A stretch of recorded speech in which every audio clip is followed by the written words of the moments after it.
Guys আসসালামু আলাইকুম। সেই আমাদের ছোট বড় আমার ছোট ভাইয়ার আছে, বড় ভাই আছে, সবাই আমরা একসাথে এই ছোট্ট একটি আয়োজন। আসলে বন্ধুত্বর বন্ধন খুব সুন্দর, যা ভোলার মতো নয়। তো হঠাৎ করে আজকে সবাই একসাথে হলাম, তাই ভাবলাম একটু ছোট্ট একটি ভিডিও করে স্ক্রিপ রেখে দিই, যা স্মরণীয় হয়ে থাকবে। এটা সেই পুরনো অনেক দিনের বন্ধু আমার, আজকে প্রায় ২৬ বছর পর তার সাথে আমার দেখা।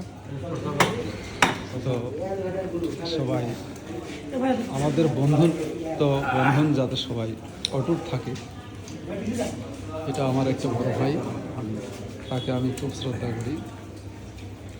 তো সেই সুবাদে সবাইকে বিনীত অনুরোধ করব, সবাই আমাদের বন্ধুত্বের যেন অটুট থাকে। সবাইকে অসংখ্য ধন্যবাদ। সবাই ভালো থাকবেন। আসসালামু আলাইকুম।